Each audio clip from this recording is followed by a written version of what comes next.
Here with another Codewars challenge. This one's a level 8 and it's in Python and it's called Variable Assignment Debug.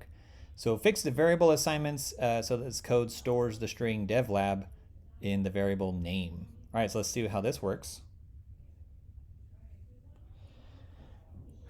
Okay, so it looks like the problem here is we're doing a double equals here. So we're testing. This is going to return like an expression here. Whoops.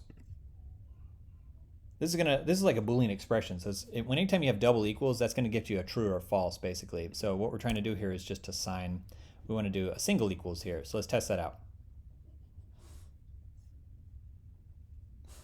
Okay, so name A is not defined. We got double equals all over the place.